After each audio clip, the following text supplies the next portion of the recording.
आपको इब्तदाई से आइडिया तो हो गया होगा कि आज हम इंडिया पाकिस्तान पे बात कर रहे हैं, बल्कि उन मुज़ाकरात की बात कर रहे हैं जो ऑफिशियली नहीं हो रहे लेकिन सीक्रेटली हो रहे हैं, सीक्रेटली हो रहे हैं लेकिन ऑफिशियली डिनाई हो रहे हैं। फॉरेन मिनिस्टर ने बड़ा सख्त तरीके से अभी इस्तांबुल में इंटरव्यू देते हुए वज़ीर ख़ारजा ने कहा कि कोई ऐसी बातचीत नहीं हो रही, लेकिन मार्च से हम देख रहे हैं कि इस पर ख़बरें निकल रही हैं, उस पर बात करूँगा। लेकिन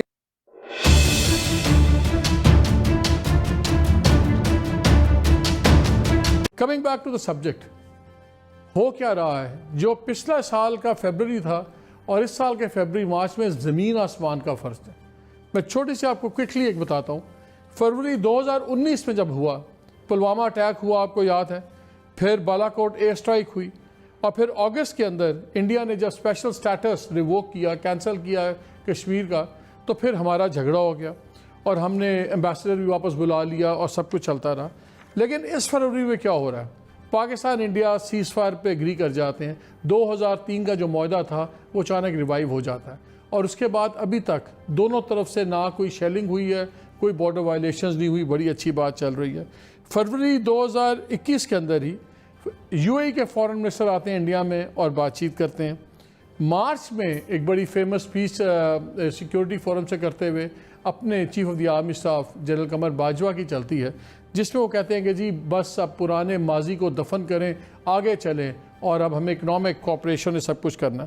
मार्च के अंदर ही फिर वो इंडस वाटर ट्रीटी पाकिस्तान के साथ दोबारा गुफ्तगू शुरू कर देता है इंडिया 2 साल के बाद। आपको याद है पहले बिल्कुल इस पर डेटा भी शेयर नहीं हो रहा था, सब कुछ हुआ था। फिर मार्च में ख़त लिखते हैं मोदी साहब इमरान खान को, इमरान खान उसका जवाब देते हैं और फिर वो भी मूव हुई कि जी इंडिया से आप मंगवा लें, चीज़ें मंगवा लें, कॉटन और वो चीज़ें। खैर वो फेडरल गवर्नमेंट ने उसको रिजेक्ट कर दिया। ये अचानक हो क्या रहा है? हमने देखा मार्च के माह से काफ़ी ख़बरें लीक हुई इंडियन मीडिया से, फिर मिडल ईस्ट के अखबारों से और गल्फ़ में से, फिर खलीज टाइम्स की भी जो अल जज़ीरा की ख़बरें निकली और उसमें बार बार बात हो रही थी कि यूएई मुत्तहदा अरब इमारात ने बड़ा कलीदी रोल प्ले किया है। अगरचे फॉरेन मिनिस्टर ने इसको डिनाई किया है, लेकिन मैं अभी देख रहा था जो यूएई के एम्बेसडर हैं अमेरिका में अल उतैबा साहब, यूसुफ अल उतैबा, उन्होंने अपने एक इंटरव्यू में, और आप बी रोल में उनको देख रहे होंगे, बड़ा कैटेगोरिकली कहा कि यूएई ने बड़ा रोल प्ले किया है और हमने कश्मीर टेंशन्स नीचे लेके आए हैं और हमें नज़र आता है कि बेहतरीन दोस्त तो नहीं हो सकते, लेकिन हम ये ज़रूर चाहते हैं कि पाकिस्तान इंडिया के ताल्लुकात एक ऐसी लेवल पे आ जाए कि जहाँ फंक्शनल हों, ऑपरेशनल हों और जहाँ वो एक दूसरे से बात कर रहे हों। ये उनके फॉरेन मिनिस्टर का। और आपको याद होगा कि जिस दिन ये फॉरेन सीज़ फायर अनाउंस हुआ है, 2030 का रिवाइवल, DGMOs दोनों साइड से रिवाइव हुआ, उससे अगले ही दिन फॉरेन मिनिस्टर मुत्तहदा अरब इमारात के एक दिन के दौरे पे न्यू दिल्ली पहुँचे और वहाँ काफ़ी बातें हुई। तो हो तो रहा है सब कुछ। पाकिस्तान के अंदर अनऑफिशियल जो ब्रीफिंग्स चलती हैं, जो बातचीतें चलती हैं, अस्करी ज़राए, गैर अस्करी ज़राए, हमारे से भी सारे दोनों साइड्स बात कर रही हैं। हमें तासुर ये दिया जा रहा है कि दिसंबर में इंडिया ने अप्रोच किया कि चले हम बातचीत करते हैं। इंडियन मीडिया की जो लीक्स हैं उसके मुताबिक वो सारा मलबा डालते हैं पाकिस्तान पे कि ये 2018 से कमर जावेद बाजवा साहब जब गए थे लंदन, तो इन्होंने भारतीय कह रहा हूँ इंग्लिश अपने काउंटर पार्ट से बात की और उन्होंने और यूके और यूएई ने इसमें रोल प्ले किया। वो कहते हैं कि ये लोग बात करने छेड़ने पे आमादा थे, हम कहते हैं वो कर रहे। चले खैर, डजंट मेक ए डिफरेंस किसने शुरू की किसने शुरू नहीं की, लेकिन अब 3-4 सवाल उठ रहे हैं और उन्हीं का मैं जवाब आज लेने की कोशिश करूँगा। इन द मीन टाइम एक और इंटरेस्टिंग बात आपसे शेयर कर दूँ। सैयद अली गिलानी साहब ने जो है उन्होंने बड़ी हार्ड लाइन ली है। उन्होंने बिल्कुल कहा कि ये नहीं होना चाहिए। और आपको याद होगा जब जनरल मुशर्रफ साहब का भी 4 पॉइंट प्लान था तो सैयद अली गिलानी साहब ने उसको पूरा अपोज किया था। मगर दूसरी तरफ मीर वाइस साहब जो हुर्रियत को हेड कर रहे हैं, उन्होंने इसको वेलकम किया और उनका कि दोनों मुल्कों में ताल्लुकात बेहतर होने चाहिए। बड़ा सेंसिटिव इशू है क्योंकि आम हाल ये भी है कि जब तक जो कश्मीर में हालात हैं, क्या कोई पॉलिटिकल गवर्नमेंट अफोर्ड करती है कि वो इस पर कोई डिसीजन ले या बड़ा फ़ैसला ले, क्योंकि कहते हैं कि ये उलट सकती है गवर्नमेंट। फ़ौज का क्लियर इंडिकेशन आ गया है कि फ़ौज डायलॉग को सपोर्ट कर रही है, फ़ौज चाहती है और of the camera off the record हमारे से भी जितनी अस्करी क़यादत की बातें हो रही हैं वो भी एक चाहते हैं कि फ़िज़ा बने जहाँ पे इसकी पॉजिटिविटी की बात हो। दो तीन सवालात उठते हैं कि इंडिया के अंदर जो गवर्नमेंट है, मोदी, अमित शाह और अजीत डोवल, ये वो तीन लोग हैं जो जिनकी मुसलमानों की नफ़रत एक क्या कहते हैं आर्टिकल ऑफ फेथ है, और उनकी जो पॉलिसीज़ हैं कश्मीर में उसकी मज़हर है। ये क्यों बात करना चाहते हैं? क्या इसलिए तो नहीं करना चाहते कि पाकिस्तान और हुर्रियत के जो लोग हैं इनके दरमियान में और तफरका बढ़े और शक व शुबात हो, या वाकई चाहते हैं कि ये कोई वो कॉन्सनट्रेट कर सकें चाइना के साथ और दूसरे वामिल पे? क्या ये एक ट्रैप है?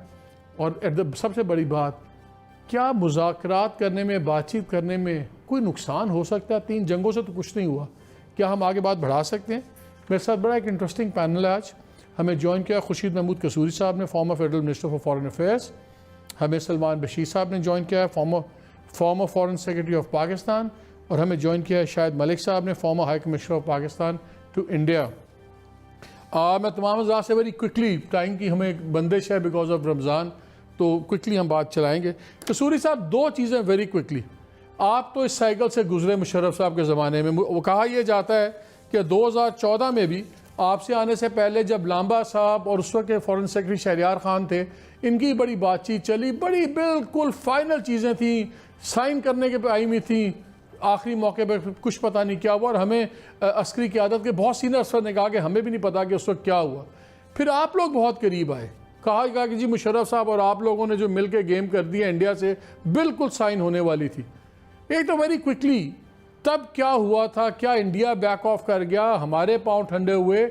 और क्या अब इन 2 फेल्ड अटेम्प्ट्स को देख के अब जो फिर दोबारा बातचीत का सिलसिला चल रहा है, क्या इसमें कोई पॉजिटिव आउटकम नज़र आता है आपको?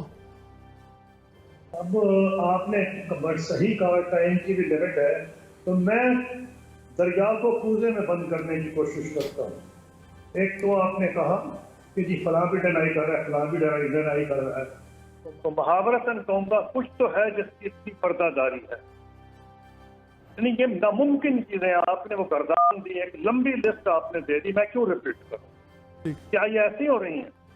नामुमकिन है कि ऐसी हो रही है, ऐसे मुमकिन नहीं है।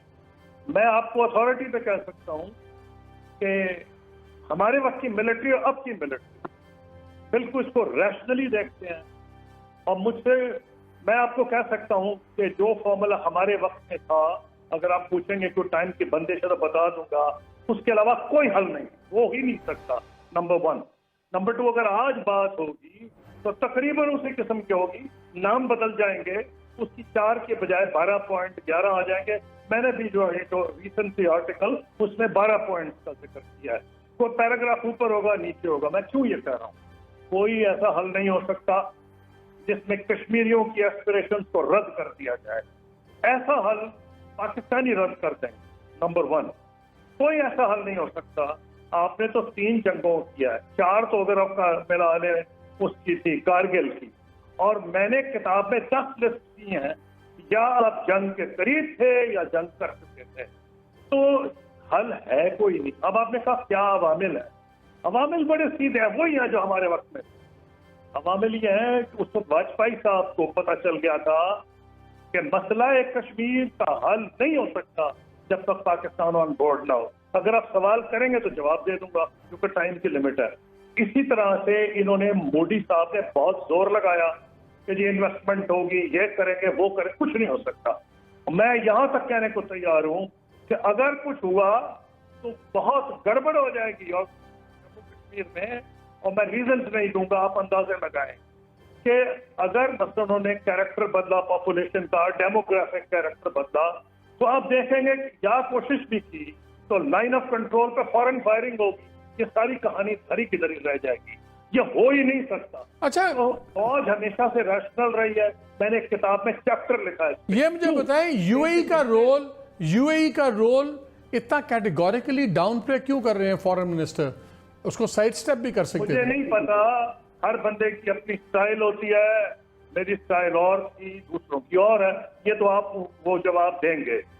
मैं ये समझता हूं कि यूएई, सऊदी अरब ऐसे 2 मुल्क हैं जिनका बड़ा फंडामेंटल इंटरेस्ट है और खास तौर पे एक ऐसे वक्त जब अमेरिका अपने आप को विड्रॉ से सेंट्रल एशिया से नहीं कर रहा, ये साउथ एशिया से नहीं कर रहा, but in a way middle east से भी कर रहा है, कि वो पाकिस्तान इंडिया की 2 न्यूक्लियर पावर्स है, इनकी बड़ी भारी आबादी सऊदी अरब और यूएई में काम करती है और इंडिया की तरफ से तो इन्वेस्टमेंट भी बड़ी होती है, तो उनके तो इंटरेस्ट में है कि, और फिर हमारे उनसे जो ताल्लुकात भारत के वो तो उनके साथ नहीं है, हमारे तो बरादराना मजहबी और हमारी कल्चरल इक़दार एक जैसी है, लेकिन इंडिया के साथ उनकी बिजनेस रिलेशनशिप बहुत ज्यादा है, तो उनका तो इंटरेस्ट है। नंबर 2, डिनाई करें या ना करें तो फरिश्ते तो नहीं कर रहे भाई, कोई तो काम कर रहा है। क्या अमेरिका कर रहा है? अमेरिका ने सऊदी अरब को कहा है, अमेरिका ने यूएई को कहा है, फॉरेन मिनिस्टर ठीक कह रहे हैं, भाई वो तो नहीं कर रहे हैं ना, नहीं करेंगे। हम डिप्लोमेसी में कहते हैं प्लॉजिबल डिनाइबिलिटी, इसमें अगर कोई बात कर रहा है तो इंटेलिजेंस के लोग कर रहे हैं, दोनों तरफ से कर रहे हैं, क्योंकि आपके जो नेशनल, आपके प्राइम मिनिस्टर के एडवाइजर, प्राइम मिनिस्टर के स्पेशल असिस्टेंट और नेशनल सिक्योरिटी मोहित यूसुफ ने भी डिनाई किया है कि उन्होंने नहीं बात की। उसकी वजह क्या है? वो पंजाबी कहते हैं मुच्छा नेड़िया नहीं होन देड़िया। नहीं, वो तो खुर्शीद साहब उसके रीजंस है ना, वो तो सलमान बशीर साहब, I come to you with the question also. वो तो हमें भी जितनी चीज़ें पता लग रही हैं सिविल और अस्करी ज़राए से, वो तो ये कहा जा रहा है कि इस वक्त इंटेलिजेंस लेवल पे बात कर रहे हैं, रॉ के अफसरान उधर से बात कर रहे हैं, इधर से शायद आईएसआई के लोग बात कर रहे हैं, और मेन जो सी बात है शायद कुछ 1-2-3 मीटिंग्स में अजीत डोवल ने पार्टिसिपेट भी किया। मेरा सवाल आपसे ये है कि आप जो भी फॉरेन सेक्रेटरी होता है हमारा, उसका बड़ा इंडिया सेंट्रिक ऑब्वियसली हमारा एक इशू है, सब कुछ है। हमें ये पता लग रहा है पाकिस्तान की साइड्स की जो ऑफ द रिकॉर्ड बातें होती हैं उसमें ये दावा किया जा रहा है कि इंडियंस ने अब अप्रोच किया दिसंबर में, इस पिछले दिसंबर में, कि चले रिवाइव करते हैं उस प्रोसेस को। मुझे ये समझाइए कि वहाँ पे अमित शाह, मोदी, डोवल, ये वो लोग हैं जो अपने आप को हिंदुत्व की तारीख में एक मुकाम चाहते हैं। ये पॉलिटिक्स नहीं है, इनके लिए पावर में आना भी मीन्स टू एन एंड था। ये इलेक्शन जीतने के लिए नहीं कर रहे, इन्होंने इलेक्शन जीता था हिंदुत्व के लिए और पूरे इंडिया को उस पर ले आए। जो डोवल की डॉक्ट्रिन थी कि हर क्राइसिस का एक लाइफ होती है और उसके बाद आप क्रश कर सकते हैं, वो उसकी क्राइसिस क्रशिंग रिजल्ट्स भी मिल रहे हैं उनको कश्मीर में। उन्होंने स्टेटहुड ख़त्म कर दिया, उन्होंने सब कुछ बाकी भी राइट्स ले लिए, डेमोग्राफिक चेंजेस भी कर रहे हैं। वो क्यों इस वक्त बात करना चाहते हैं? क्या वो ये चाहते हैं कि हमारे और हुर्रियत या दूसरी लीडरशिप है उनमें पहले जो शक व शुबहात हैं वो और बढ़ जाएं? What is in it for them? जो हमें ये भी एक इंप्रेशन मिलता है कि शायद चाइना वाले बॉर्डर के लिए वो ज़्यादा टेंस हैं। ये भी पता लगा रिपोर्ट्स में कि एक उनकी 2 कोर स्ट्राइक्स थी, स्ट्राइक कोर्स थी, 8 स्ट्राइक कोर मूव कर दी गई है नॉर्थ ईस्ट, तो वो भी पाकिस्तान के लिए वो थ्रेट भी नहीं मिली मिलिट्री। क्या ये रीजंस काफ़ी हैं? क्या वो कोई ट्रैप कर रहे हैं? क्योंकि गुफ्तगू के तो हम हक में हैं, लेकिन शक व शुबहात को we need to address them.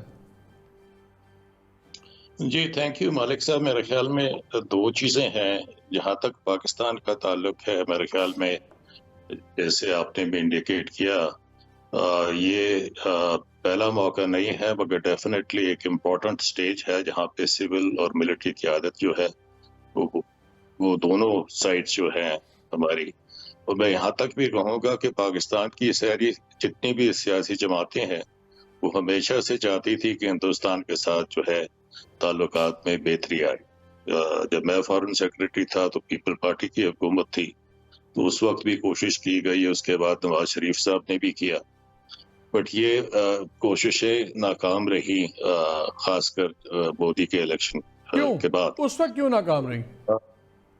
क्योंकि हर एक की अपने कंपल्शन है जी, हमारे भी अपने कंपल्शन से। अगर आप पिछले माजी को 70 साल में देखें तो बहुत सारे स्टेजेस आए जहां पर एक डिलिबरेट एफर्ट की गई। ज़ियाउल हक साहब के जमाने में भी कोशिश की गई थी। Let's talk bluntly. आप ये कह रहे हैं, if I get it right, कि पहले फौज का व्यू पॉइंट और था, अब फौज चेंज हो गई। नहीं, मेरा पॉइंट ये है कि फौज का व्यू पॉइंट हमेशा जो होता है वो एक नेशनलिस्टिक सिक्योरिटी पर्सपेक्टिव से होता है। उनके सामने पूरा जो पैराडाइम उनका है वो सिर्फ इंडिया सेंटर्ड नहीं है, पूरे इलाके को देख रहे हैं। तो ज़ियाउल हक के ज़माने में आप जानते हैं कि जिस वक्त हमारे तवज्जो अफगानिस्तान पर थी तो उस वक्त भी एक डिलिबरेट कोशिश की गई।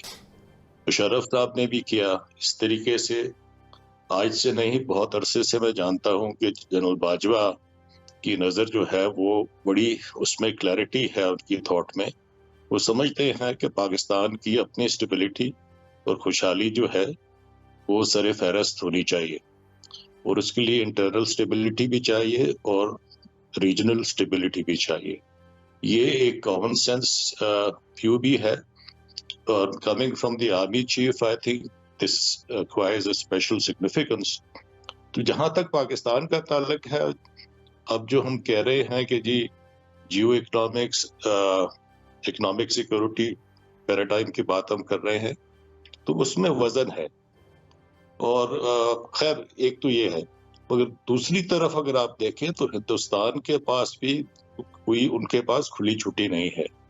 मेरा अपना तज़किया ये है कि हिंदुस्तान जो है इस वक्त बहुत मुश्किल में घिरा है। एक तो खैर अभी हालिया ये कोविड के जो कैजुअल्टीज है वो सबके सामने है, बट अगर आप उसको रीजनली देखें और ग्लोबल सियासत की नज़र से भी देखें, उस प्रिज्म से भी देखें, तो पहली बात यह है जी कि चीन के साथ उनके ताल्लुकात में रीच बहुत खराबी आई है। पिछले मई में, अप्रैल में उनकी अच्छी खासी पिटाई की गई है लद्दाख के। तो वो क्या पाकिस्तान को न्यूट्रलाइज करना चाहते हैं कि as an ally of China हम इस बॉर्डर से उनको तंग ना करें?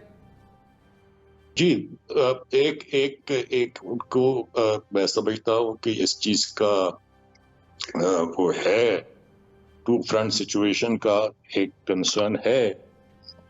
तो एक तो ये है, दूसरा उन्होंने अपना जो बीजेपी का एजेंडा था उसको उन्होंने इम्प्लीमेंट किया 2019 में कश्मीर के निस्बत से, आर्टिकल 370 को रिवोक करके। और उसके बाद उन्होंने देख लिया है कि कश्मीरी एलियनेशन पहले भी 100% थी, अब 110% हो गई, और कश्मीर के अंदर स्टेबिलिटी, इस्तेहकाम और नॉर्मलसी जो है वो खुद नहीं ला सकेंगे। तीसरा फैक्टर ये है कि हिंदुस्तान की अपने अंदर जो है बहुत ज्यादा पोलराइजेशन हो गई है। जो टूट फूट का अमल था वो एक लिहाज तक वो डेमोक्रेटिकली आप कहें कि लिहाज से कैमोफ्लेज था, बट अभी it is very obvious, very evident कि वहाँ ना सिर्फ माइनॉरिटीज बट के जो रैशनल लोग हैं दे हैव बीन साइलेंस्ड। अभी आप बल्कि हालिया देखें तो जो कोविड, सर मैं इस पे आता हूँ आपके पास, मैं इस पे और भी क्योंकि बिकॉज ये तो उनको जो ओवरवेलमिंग हिंदू मेजॉरिटी सपोर्ट है वो तो उनको मिल रही है, and that is what matters to them. उनको पता था कि माइनॉरिटीज एलिनेट होंगी and they it was a calculated risk उनके लिए तो। लेकिन इस पे मैं आपके पास आता हूँ, शायद मलिक भी मेरे साथ हैं। शाह साहब, अभी आपने बात सुनी सलमान बशीर साहब की, made a lot of sense कि इंडिया का इंटरेस्ट नज़र आता है कि उसकी 2 बॉर्डर फ्रंट नहीं चाहता। हमारे लिए भी उतना ही इंपॉर्टेंट है। अगर मई से शुरू हो जाता है इनखला अमरीकी फ़ौजियों का अफगानिस्तान से, हम भी चाहते हैं कि हमारी जो हमें भी ख़तरा है कि शायद एक अनस्टेबल वेस्टर्न बॉर्डर हो जाए, तो हमें भी 2 बॉर्डर्स के लिए बड़ा मुश्किल है कि हम ईस्टर्न इंडिया से भी संभालें और एक अनस्टेबल अफगानिस्तान, तो हम भी चाहते हैं कि सब कुछ हो जाए। आप इंडिया में रहे हैं, आपने बड़ा डील किया है, मुझे ये बताइए कि हमें तो पता है हम क्या चाहते हैं। जब हम सुन रहे थे बातें अस्करी ज़राए से और दूसरे ज़राए से, हमें कहा गया कि जी कश्मीर में इस वक्त क्या हो रहा है, इस वक्त इंडिया अपनी मनमानी कर रहा है, इंडिया ने स्टेटहुड ले लिया है, इंडिया डेमोग्राफिक चेंजेस कर रहा है। अगर बातचीत होगी तो हमारी अवलीन तरजीह होगी कि हम उसका स्टेटहुड का स्टेटस वापस इंडिया करे, वहाँ पे जो आबादी का चेंज हो रहा है तनासुब वो चेंज ना करे, और हम ये चीज़ें मुज़ाकरात से ले लेते हैं। जंग तो अब होनी कोई नहीं है। इंडिया हमारे से क्या चाहेगा इसके बदले? हम इंडिया को क्या दे सकते हैं टेबल पे? हमें तो पता है कि हमें इंडिया से क्या चाहिए, इंडिया हमारे से क्या एक्सपेक्ट कर रहा होगा? जी बिल्कुल, देखिए आपने शुरू में बहुत अच्छा एक सीक्वेंशियल तौर पे सारा नक्शा खींचा कि किस तरह ये शुरू हुआ, क्या हुआ। मैं समझता हूँ कि इंडिया ने ये पहली मूव की है और हमने उसको फेवरेबली रिस्पॉन्ड किया। जहाँ मैं व्हाट वरीज मी मालिक वो ये है कि इंडिया चाहता है कि पाकिस्तान एक स्टैंप ऑफ अप्रूवल लगा दे इंडिया को, जो इंडिया ने किया है मकबूजा कश्मीर में, और उसने दूसरे ममालिक को, उनके दोस्तों को, जिसमें हमारे दोस्त भी शामिल हैं, उनको इस बात पे मना लिया है कि ये इंडिया के हक में है कि वो जो कुछ हो रहा है इंडियन कश्मीर में वो चलता रहे। साथ साथ इंडिया अपना चाहता है कि जो उनका होल्ड है वो कंसोलिडेट कर ले। अब क्या वजूहात हैं कि इंडिया ने फौरन ये एग्रीमेंट कर लिया। आप देखिए DGMOs का जो स्टेटमेंट, जो एग्रीमेंट हुई, उसमें एक थोड़ा सा डिपार्चर अगर आप देखें, आमतौर पे ऐसी स्टेटमेंट्स आमतौर पे मिलिट्री टर्म्स में होती हैं। इसमें लिखा था कि दोनों साइड्स ने एग्री किया है कि अपने कोर इश्यूज जो हैं उन पे भी डिस्कशन होगी। आमतौर पे ये चीजें जो हैं ये पॉलिटिकल साइड डिस्कस करती हैं आपस में, लेकिन चलिए इंडिया को इससे कंफर्ट लेवल मिलता है कि हमने ये डलवाया उसमें कि कोर इश्यूज डिस्कस करेंगे। अब इंडिया जो आपने भी फरमाया कि 4-5 चीजें हैं जो पाकिस्तान चाहेगा कि इंडिया कर ले, जिसकी सर फहरिस्त ये है कि आर्टिकल 370 है उसको वो दोबारा उसको ले आए वापस, लेकिन ये कभी भी मेरे ख्याल में वो नहीं करेंगे। उनकी तरफ से अभी परसों ही उनके फॉरेन मिनिस्टर जयशंकर गए हुए थे UAE, हमारे फॉरेन मिनिस्टर भी वहाँ थे, तकरीबन एक ही दिन वो वहाँ पे थे। हमारे फॉरेन मिनिस्टर ने दोबारा कहा कि हम चाहेंगे कि 370 को जब तक वापस नहीं इंडिया कर लेता, हिस्सा नहीं बना लेता, हम इंडिया से बातचीत करने को तैयार। अब इंडिया इस पर तैयार नहीं है। उनके फॉरेन मिनिस्टर का फौरन बयान। हमने देखना यह है कि इंडिया की अभी क्या जरूरत थी कि वो हमसे बातचीत करने की पहल करे, और मेरे ख्याल में जो मेरी खबरें हैं वो यही है कि India made the first move and we responded favourably. लेकिन इसमें यहाँ पे हमें बहुत केयरफुल होना पड़ेगा कि हमें, देखिए इंडिया ने हमेशा हमें इस तरफ लेके आए हैं कि हम बेबी स्टेप्स, ये उन्हीं का एक फेज है कि बेबी स्टेप से हम शुरू करते हैं, और वो शुरू भी हो गया। देखिए वाटर कमिश्नर की मीटिंग हो गई। अब दूसरों को ये दिखाने के लिए, आउटसाइड वर्ल्ड को ये दिखाने के लिए कि हमारे ताल्लुकात आहिस्ता आहिस्ता ठीक हो रहे हैं, ये हो रहा है, वो हो रहा है, लिहाजा हम दोनों को बायलैटरली अपने जो मसले हैं वो हल करने चाहिए। मेरे ख्याल में यहाँ पे हमें बहुत एहतियात की जरूरत है। जिस तरह कहते हैं ना, मालिक के दूध का जला छाछ भी फूक फूक कर पीता है। मैंने तो अपनी जो भी मेरे करियर में मैंने इंडिया से डील किया है, मैंने हमेशा ये देखा है कि कभी भी इंडिया सिंसियर नहीं हुआ है टॉक्स के ऊपर। जब मेन इशू के ऊपर बात आती है उस वक्त फिर आए बाएं शाएं करना शुरू करते। तो इसलिए हमें बहुत जरूरी है। अब क्या कंपल्शंस थी हिंदुस्तान की कि उसने इस वक्त क्यों ये वक्त क्यों चूज किया?